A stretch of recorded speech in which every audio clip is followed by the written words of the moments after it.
ওদিকে জাতীয় ঐক্যমত্য কমিশনের সঙ্গে আজও সংলাপে বসবে বেশ কয়েকটি রাজনৈতিক দল। রাজধানীর ফরেন সার্ভিস একাডেমিতে সকাল 11টা থেকে শুরু হবে এই বৈঠক। বেলা 11টায় বেইলি রোডের ফরেন সার্ভিস একাডেমিতে জাতীয় ঐক্যমত্য কমিশনের সঙ্গে স্থায়ী কমিটির সদস্য সালাউদ্দিন আহমেদের নেতৃত্বে 3 সদস্যের প্রতিনিধি দলের বৈঠক হওয়ার কথা রয়েছে। সঙ্গে থাকবেন বিএনপি চেয়ারপারসন উপদেষ্টা কাউন্সিলের সদস্য ইসমাইল জাবিউল্লাহ এবং সুপ্রিম কোর্ট আইনজীবী সমিতির সাবেক সাধারণ সম্পাদক ব্যারিস্টার রুহুল কুদ্দুস কাজল। আজ থেকে রাজনৈতিক দলগুলোর সঙ্গে কমিশনের বিষয়ভিত্তিক আলোচনা হবে। পবিত্র ঈদ উল আজহার আগে একদিন এবং ঈদের পরে ধারাবাহিকভাবে বৈঠক করবে কমিশন। বিশেষ করে সংবিধান সংস্কার কমিশনের মৌলিক প্রস্তাবে এখনও ঐক্যমত্য হয়নি যেসব, তা এই পর্বে গুরুত্ব পাবে। রাজনৈতিক দলগুলোর সঙ্গে আলোচনার মাধ্যমে ঐক্যমত্যের ভিত্তিতে জুলাই সনদ দেওয়ার লক্ষ্য রয়েছে ঐক্যমত্য কমিশনের। সোমবার প্রধান উপদেষ্টার সঙ্গে সব রাজনৈতিক দলের নেতারা বৈঠক করেছেন। এর আগে প্রথম দফায় 15 ফেব্রুয়ারি থেকে 19 মে পর্যন্ত 33টি রাজনৈতিক দলের সঙ্গে বৈঠক করবে কমিশন। ঐক্যমত্য কমিশনের বৈঠকের খবর রাখছেন সহকর্মী নয়ন আদিত্য, যোগ দিচ্ছেন আমাদের সঙ্গে। নায়ক, এখন পর্যন্ত আসলে বৈঠকের প্রস্তুতি তো চূড়ান্ত হয়েছে, সেক্ষেত্রে বৈঠকটা শুরু হয়েছে কিনা এবং বৈঠকে কোন কোন বিষয়গুলো আলোচনায় অংশ পাবে সেটা একটু বিস্তারিত জানাবেন আমাদেরকে। বৈঠক এখনও শুরু হয়নি। বৈঠক শুরুর যে প্রস্তুতি, সেই প্রস্তুতি আমরা দেখতে পাচ্ছি। এরই মধ্যে বিভিন্ন রাজনৈতিক দল এখানে এসে উপস্থিত হয়েছেন, যেটি বলা হচ্ছে যে 30টি রাজনৈতিক দল আজকে 30টি রাজনৈতিক দলের প্রতিনিধিরা আজকে এই যে বৈঠক, সেই বৈঠকে অংশ নেবেন এবং সেখানে আমরা দেখছি যে এনসিপি, এবি পার্টি সহ অন্যান্য যেসব রাজনৈতিক দল আছে, তারা প্রতিনিধিরা আছেন, তারা এখানে এসে উপস্থিত হয়েছেন। বিএনপি এবং জামাতের প্রতিনিধিরা এখনও এসে উপস্থিত হয়নি।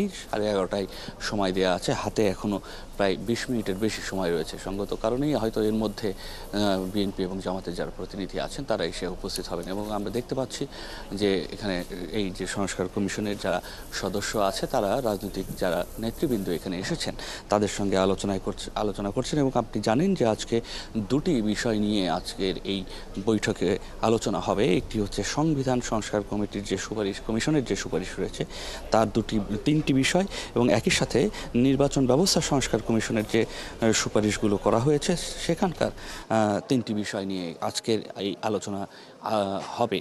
এবং আপনাকে যেটি বলি যে দলের বিপক্ষে ভোটদানের অর্থাৎ অনুচ্ছেদের যে 70 ধারা রয়েছে সেটিকে নিয়ে সেই বিষয়টি নিয়ে আজকে আলোচনা হবে। বিষয়টি আপনাকে যদি একটু স্পষ্ট করে বলি, যেটি হচ্ছে অর্থ তহবিল ব্যতীত নিম্নকক্ষে অর্থাৎ সংসদে যদি কোনো রাজনৈতিক দলের সদস্য তার দলের মনোনীত সিদ্ধান্তের বিরোধিতা করে, সেই ক্ষেত্রে সেই সদস্য পদ বাতিল হওয়া, অর্থাৎ তার রাজনৈতিক দলের সদস্য সেই সদস্য পদ বাতিল হওয়ার যে বিধিবিধান ছিল সেটিকে আসলে পরিবর্তন করার যে সুপারিশ, সেই সুপারিশটি নিয়ে এখানে আলোচনা হবে।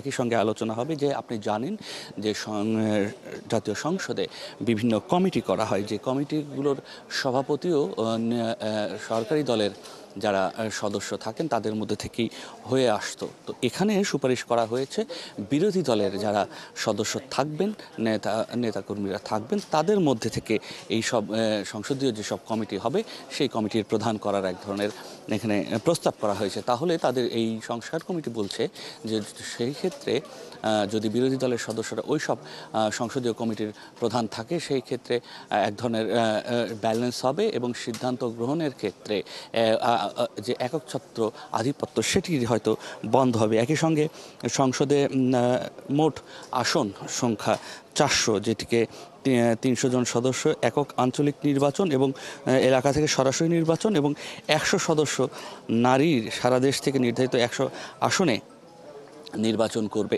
এই প্রস্তাবটিও কিন্তু আজকে এই সংসদীয় সংস্কার কমিটি যারা আছে, সংবিধান সংস্কার কমিশনের পক্ষ থেকে আজকে এই আলোচনাটি হবে। এর বাইরে নির্বাচনী ব্যবস্থা সংস্কার কমিশনের পক্ষ থেকে যে 3টি বিষয় নিয়ে আলোচনা হবে, সেখানে বলা হয়েছে তত্ত্বাবধায়ক সরকারের যে মেয়াদ হবে 4 মাস এবং এই মেয়াদকালে জাতীয় এবং স্থানীয় সরকার নির্বাচন সম্পূর্ণ করবে তত্ত্বাবধায়ক সরকার, সেটি যেমন একটি আলোচনার বিষয়। এর বাইরেও নারী আসন নিয়ে এখানে আলোচনা করার এক ধরনের বিষয় রয়েছে। অন্যদিকে রয়েছে রাজনৈতিক দলগুলোতে 33% উন্নত করা যে নারীদের প্রতিনিধিত্ব, সেই বিষয়টিও কিন্তু আজকে এই যে সংস্কার কমিশন যে বৈঠক রয়েছে সেই বৈঠকে আলোচনা হবে। তো এই বিষয়গুলো নিয়ে আমরা যখন দেখছি তখন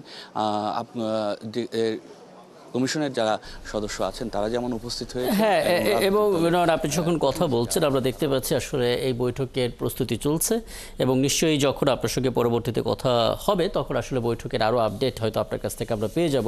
সহকর্মী নয়নাদিত্য আমাদের সঙ্গে যুক্ত হয়েছিলেন।